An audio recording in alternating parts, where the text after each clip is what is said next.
So my name is Dr. Akshat Chadha. I'm basically a lifestyle specialist. What it means is that I bridge the gap between lifestyle and medicine to give the best of both worlds to my patient. Okay, so I use kind of a little bit of medicine here, a little bit of lifestyle there, so that the patients get the best.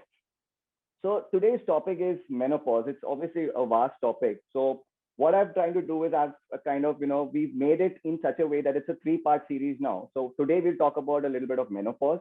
The next session we'll talk about perimenopause, which I'll explain to you right now what it is. And then the third session would actually be a little bit on the management because there's so much that we can do, while we approach menopause and after menopause. So I think we need a lot more time to discuss how we can manage menopause from a lifestyle perspective and probably, if required, from a medicine perspective also. There is another line of thought going on in my head where I would like to speak about something which is called as male menopause or andropause also, which probably would be the fourth section. Okay. But today we're going to be concentrating on menopause. So how it's going to go today? I'm going to talk about what is menopause. Okay. What are the stages of menopause? Okay. What is the average age that we look at when we're approaching menopause? Okay. Then you proceed to symptoms of menopause. Now I'm going to spend some time on the symptoms of menopause, okay, because I think that's very important. And then we'll proceed to something which is called as what is the post-menopause effect? Like what are the changes to expect after menopause and why we need to be more careful about this phase, okay? So we'll keep some time, maybe 5 or 10 minutes towards the end where we will take in some of the questions also. So let's begin. All right.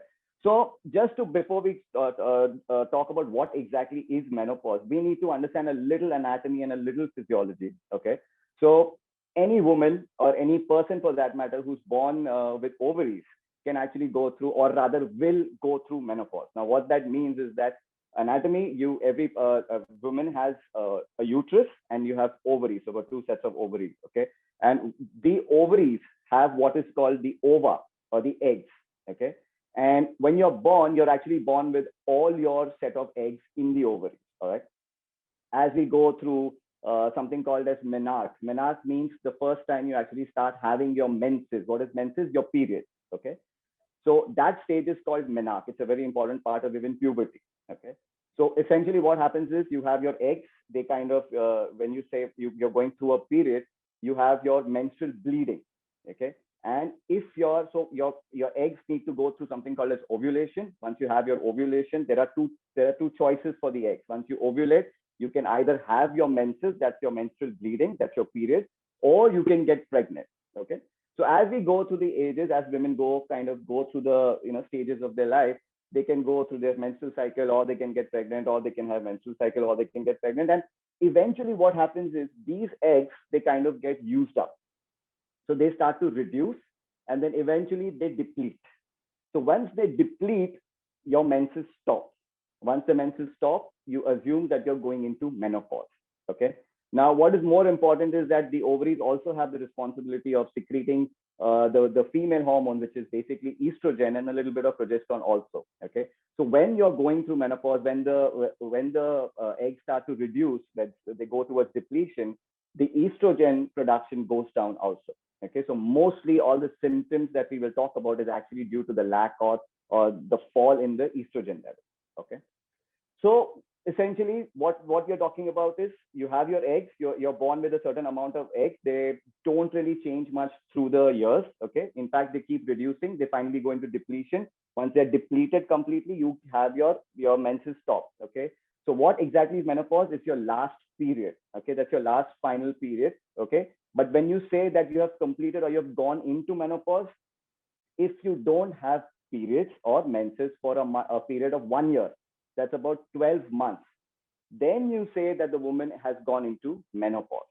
Is that clear? So 12 months of no periods. Anything before that is actually called as perimenopause, okay, which we'll discuss. But a lot of women come and tell me, I'm in menopause. When I ask them, when did you have the last period? It was 3 months back. Okay, no. So that's not really menopause, that's perimenopause. Okay, so next is what are the stages of menopause? Let's say stages of menopause. So the first stage is perimenopause. Now, perimenopause is more like a swinging stage and maybe like a transition stage, which is leading up to menopause. Okay. Now, what this essentially means is that obviously we don't expect sudden changes, right? The body is so beautifully designed. You don't suddenly, the estrogen will not suddenly fall. The drop is dramatic, no doubt. but it's not sudden. But there is a transition period, which you go through where you have actually more of symptoms or can have more of symptoms also. And this finally leads up to the menopause. So the most important symptom, again, we'll discuss in detail in the next session, but the most important symptom or the two symptoms of perimenopause is irregular menses. So you're missing a month, you're reducing the flow, it's coming after 6 months, 3 months, suddenly you get some flow, so that's different, okay? So that is irregular menses, and a little bit of breast soreness is actually there, and hot flushes. So that will again be discussed in menopause also, okay? So the first stage is perimenopause, that is the transition phase leading up to menopause, okay? Then we say, what is menopause? Like I said, menopause is the last period, and you've not had any menses for 12 months. That means you've entered menopause, all right? Then you go into what is the post-menopause period. So obviously, like the name says, once you enter menopause, anything after that is post-menopause. But why is this important? The reason this is important is because there are physical, there are cognitive, there are neurological changes which happen post-menopause also, okay? And now in today's world, where the life expectancy of every woman has actually increased, we are living longer, I'm not talking about the quality of life, but I'm talking about the quantity of life. Our life expectancy has increased. So the number of years that we're spending in the post-menopause stage is actually more. So it becomes important that we take care of ourselves even during this period, okay? So we have the perimenopause, we have the menopause, and you have the post-menopause stage, all right? Then we say, what is the, when do we expect, the woman to go or women to go into menopause? So as per data, roughly the average age in India is actually 46 years, okay? It has actually been reducing, which is not very positive, but that's the way it is. It's for 46 years, okay? In the US and UK is actually 51 years, okay? But we don't look at one like a number. We always look at a range, right? So let's say between 45 and 55, if you're kind of having or rather going through menopause, that's fine. So let's say average age is about 45 to 55. Now, there is a certain group of women who go through early or something called as premature menopause, which means early menopause, basically. So few reasons of this can happen, why this can happen is, one is family history, okay?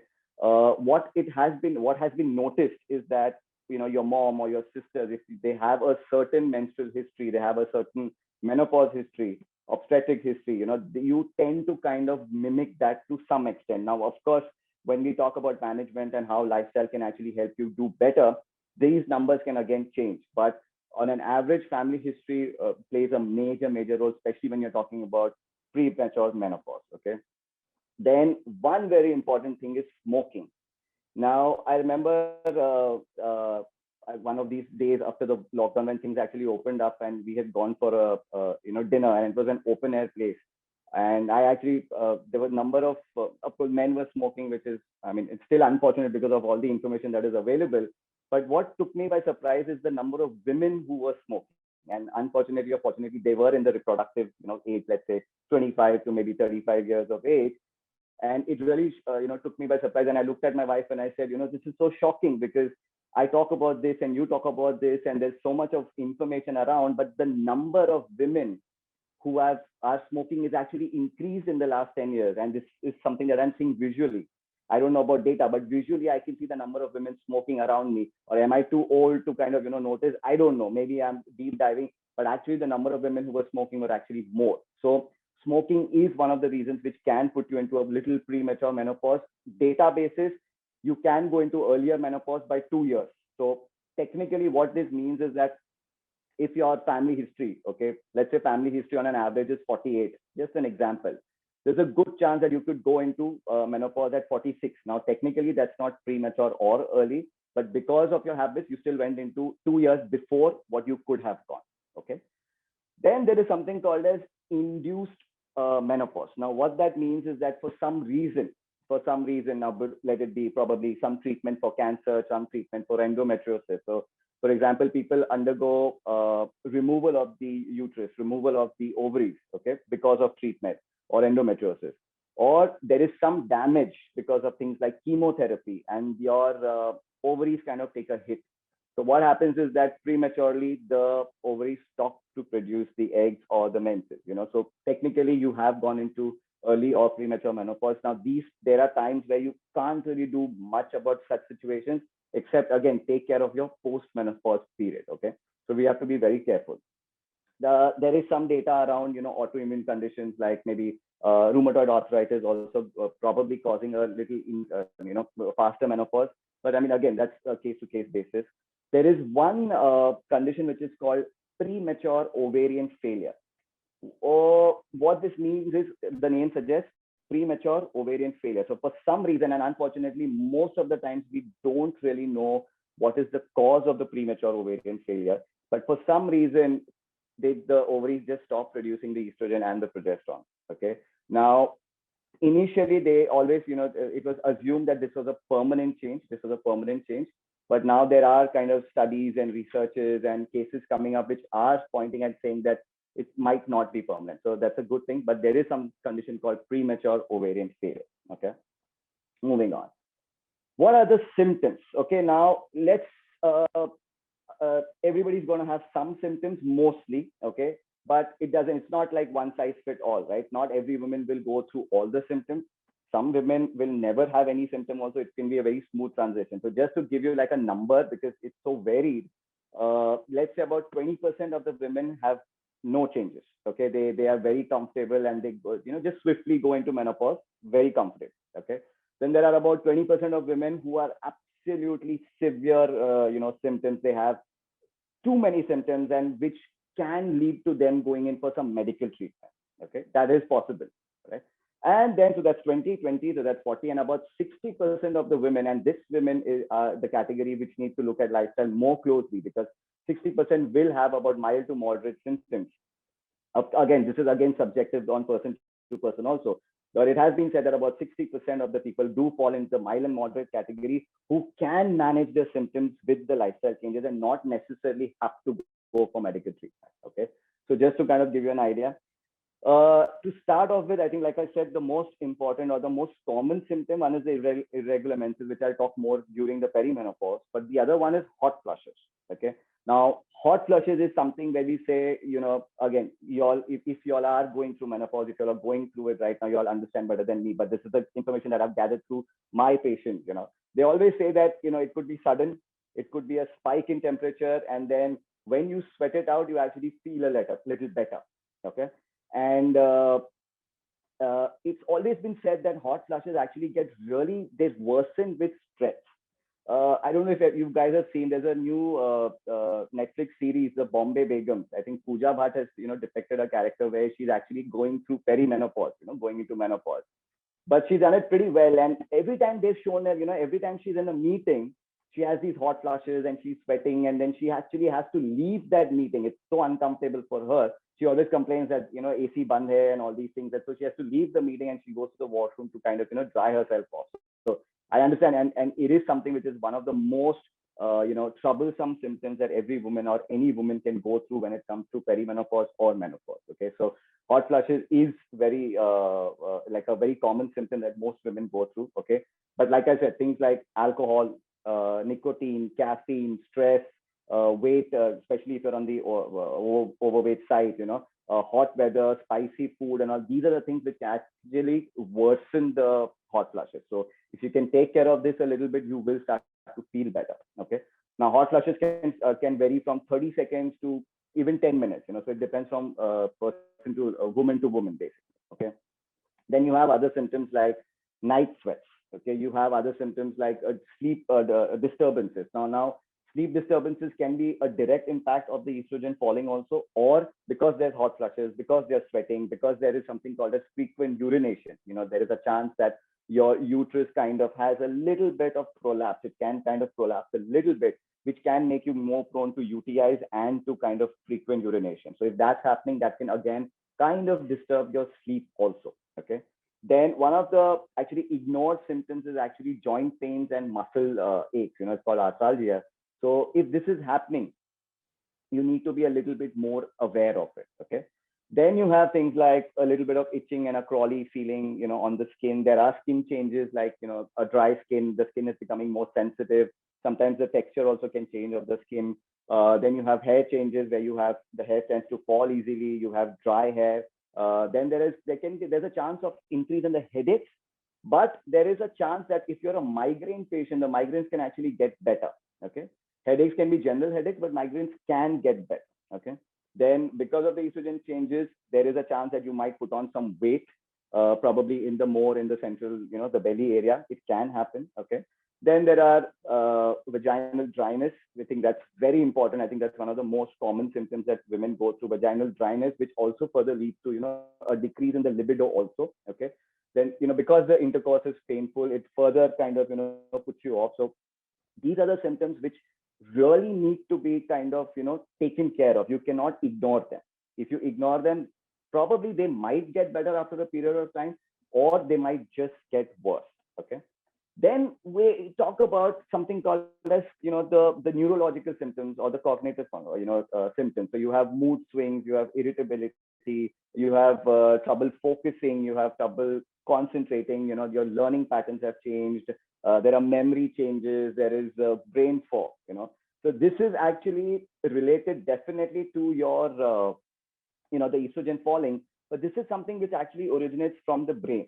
Okay, so it's something which is called the neuroendocrine center. So you have the neuroendocrine system. Okay, neuro means the brain, endocrine is your hormones. Okay, so basically there is a connection between your ovaries and the brain where they talk to each other. And recently I actually saw a neuroscientist talk about this, and she spoke really well. The way she has explained it. For example, what she says is that you have hot flushes, right? So hot flushes, of course, we know there is something called as hypothalamus in the brain, which is actually, like a control center for the entire body, but it actually controls the temperature also. Now, because the signaling from the ovaries or from the estrogen is a little varied, that's the reason why the hypothalamus can't understand how to kind of, take care of the temperature. And that's the reason for the hot flushes. Then you have something like a hippocampus, and then you have amygdala. So amygdala is your emotional center, and hippocampus is like a memory center. Okay. And then you have the brain stem, which is responsible for sleep and wake up. Okay. And all this is actually controlled by something called as your neurons. Neurons are the ones which are kind of helping you work, helping the brain function. So what happens is, because the estrogen is reducing, your neurons kind of start to deplete, or they get a little lazy, and all these functions tend to take a hit. Okay. But I mean, the good part is, so this is like, what is happening in reality, but the good part is it is still under your control. Now, when I say under your control, it actually starts, it's when you talk about the changes, when you're talking about management, which we will discuss in the next session. But what you need to understand is that it doesn't start during perimenopause. It doesn't start during menopause. You want to take care of yourself as soon as possible. What that means is, you could be 20, you could be 30, you could be 40, you could be 50, 60, 70. Whenever you need to start as early as possible. The more you take care of yourself in the early years, you can expect and hope a better perimenopause, a better menopause, and definitely a better postmenopause. Okay. Now, quickly, what is this postmenopause that I'm worried about, basically? So these are, whatever I've spoken about is like the symptoms that are there, but like three systems in the body which can get hit a lot. Let's say a lot after menopause is, one is your brain that we spoke about. Okay. But it has been said that chances of developing Alzheimer's, okay, increases after menopause. Okay. Now, again, if you have family history of Alzheimer's, you have to be extra careful. Okay. Now, whatever I'm telling you is not to scare you, but I'm just giving you some facts so that you're aware and you can take care of yourself a little better. Okay. So one is your brain, second is your heart, and third are your bones. Okay. So you say brain, heart, and your bones. So this is what is your post-menopause care. Like, you have to take care of these three things to begin with. Okay. Now, why heart? So estrogen also has a protective effect on the heart. There is some data and there is some research which says that estrogen helps with the flexibility of the arteries also, which further reduces the load on the heart. Okay. What that means is that when you have flexible arteries, so if there is a gush of blood or you need more blood, it expands, and then you can have the blood flow. And if it doesn't expand, if the arteries get rigid, that's when you have problems. Okay. This is a normal degenerative process that the arteries actually tend to harden a bit also. Okay. So when the estrogen goes down, the flexibility of the arteries can take a hit. So something like a blood circulation, something like exercise, if you keep doing, okay, that's going to help you a lot. All right. So heart takes a hit. Okay. And then what I really emphasize a lot on is bones. If anybody's heard me talk before, I talk about bone health and I talk about muscle health. So every person, man or woman, tends to lose about 5% of their muscle mass every decade. So that's every 10 years, which is a normal degeneration process. Okay. Now, when we talk about menopause, okay, the estrogen protects the bone again. How it protects the bone? So there is a cell called osteoclast. Now, what the role of these osteoclasts is, they actually break down the bone. Okay. When you lose that estrogen, the breakdown of the bones, the osteoclasts actually get hyper and they start breaking down the bones even more. So what is happening? The amount of bone that is formed is very less, but the breakdown is too much. So obviously your bones start to become brittle, they start to become hollow. So there is first stage is something called as osteopenia, and then it goes to osteoporosis. Okay. So all these changes, the first 5 years post menopause is extremely crucial. Okay. Now, again, when we speak about menopause management, the first 5 years, if there are people, especially going into early menopause, I have a patient who went into menopause at the age of 36. We still don't know why, but she did. Unfortunately, that time the doctors didn't, even speak about something called as HRT, hormone replacement therapy, where you actually give estrogen. Again, contraindication, side effects, we'll all discuss in the next section. But what you need to understand is you have options and you might need to take it, because today she's 42 and she already has osteoporosis. So now instead of giving her estrogen, we put her on something for the osteoporosis. So bottom line is, somewhere or the other, if you're not going to kind of take the right therapy also, you can end up with other problems. Okay. And of course, your foundation is your lifestyle. So you need to kind of take care of your lifestyle a lot. Okay. Now, I mean, I want to spend some time with the question. So before I end, what I still want to feel is that, what I want to say is that, today, the one, like 2-3 things that I want you to kind of go back and do. One is, I want you to reflect. Okay. A lot of times, a lot of women have told me it's a new beginning for them. It's like a new stage that they've entered, and they're actually very happy. Small things like they can go for a swim anytime, they can go boating anytime, they can sit in any puja. I understand in India, ladies and women with menses are still not allowed to attend, religious functions. So a lot of women say, I don't have to plan and I don't have to pop pills anymore. I can just go sit in the puja, I can travel without overthinking. I can travel without over planning and, the sanitary pads, and I don't have to, overburden myself for the pills, and, time my travel according to my menses also. Okay. A lot of women have said there's no more staining. I can wear light colored pants. I can wear white colored pants. They feel so liberated. And I think from a medical perspective, one thing that also changes is anemia, because you're not losing as much blood, especially, people who used to have heavy flows actually start to not be anemic, because they're actually, of course, you are going to assume that you're eating the iron-rich foods and all also, but they don't feel anemic anymore, and once they're not anemic, they actually feel a gush in their energy levels also. Okay. So what you want to kind of go back and do is reflect on your mindset. Okay. Spend some time thinking about yourself, spend some time reviewing your day. I need you to self-prioritize. I need you to love yourself. Okay. If you don't do it, the people are not going to do it for you. Okay. Second thing is, if you are still smoking, just stop it. It's a humble request to just let go of the smoking. Okay. If the alcohol is on the higher side, reduce it. Okay. If you're still not exercising, please start. It could be a light stretch with just, 15-20 minutes of walk, but it needs to start. Okay. And breathe. Spend a little time on breathing, because all your hot flushes and all your cognitive functions will get better once you breathe better. Okay. So a little bit of deep breathing, a little bit of self-prioritization, a little bit of less multitasking, especially people going through memory changes and brain fog. It's going to be really, really helpful. Okay. And last but not the least, you have to accept. I have many patients who fear menopause, who don't want to go into menopause. It's not about if you will go into menopause, it's when you will go into menopause. Okay.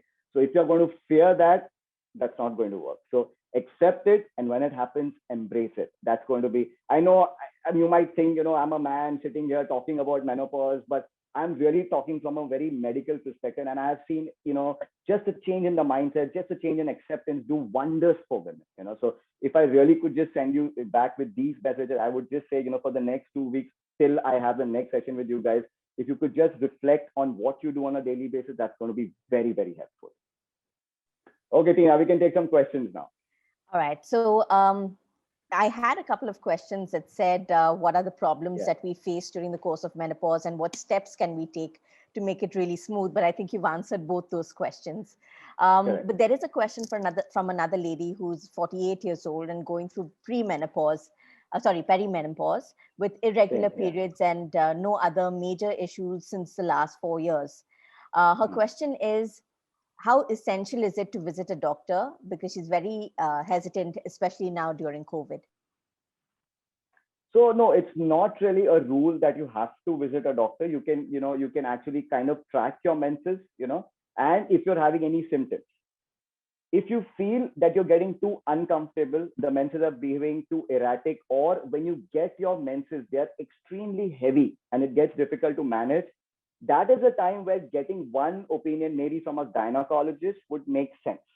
That would kind of be helpful. But if you're kind of comfortable and everything is going in, quite comfortably, it's okay. It's really okay. Give yourself some time, especially during the COVID period. But it's always said, like, meeting the gynac at least once a year makes sense. Yeah. All right. Thanks for that, Doc. There's another question that asks, what supplements are required when joints start paining? When joints start paining, so we will kind of handle that in your in the management part also. But see, from a joint pain perspective, first don't jump into supplements. First, you have to see is, are you stretching and using those joints enough also? Because half the time, let's say 70% of the times, the joints ache because of stiffness. Okay. If you're not stretching, first start stretching. Okay. Walking, stretching, very important. Then the two most important supplements that we talk about first is vitamin D. Okay, vitamin D. Are you taking enough calcium? Even if it's just from the food, it's okay. But if you're dairy free, then probably you want to look at a supplement. Then you want to talk about B12 and you want to talk about magnesium. So D for calcium, B12 and magnesium. These three, four supplements are extremely important. Not necessarily in a supplement form except vitamin D, but the rest of it can actually come from the food. All right. Thanks for that. I Yeah. have a similar question for you, Doc. The question says, I'm 51, still getting my periods, but have osteoarthritis. What should be my Yeah. self-care lifestyle modification? So we'll talk about again, we'll talk about the management, but osteoarthritis, it's not osteoporosis. Okay. So probably you would have had the osteoarthritis from a long time. Or again, arthritis it basically means inflammation of the joints, right? This can again be degenerative. Okay. So whichever joints are kind of irritating you more, be careful of that. Or whatever supplements we spoke about, check on that, check on your activity levels. Okay. When you're suffering from arthritis, you can't overdo the activity. You do the activity and then rest it out so that you recover better. Okay. And then things like sesame oil, nutmeg oil. There is in fact, there is a new preparation that Luke has also come up with called RAS Renew oil. It's working really well. So just applying a little bit of sesame plus nutmeg oil just on the affected joints at bedtime and just sleeping it off, you will start feeling a little better also.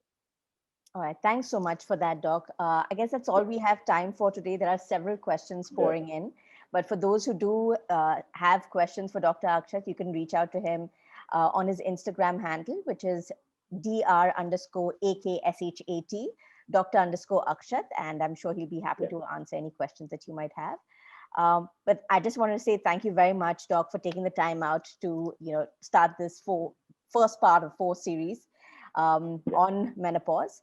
And I'm sure a lot of us have benefited from it, especially the audience joining us today. So thank you once again for your time, and thank you everyone for joining us this afternoon. Thank you so much. Thank you, everybody.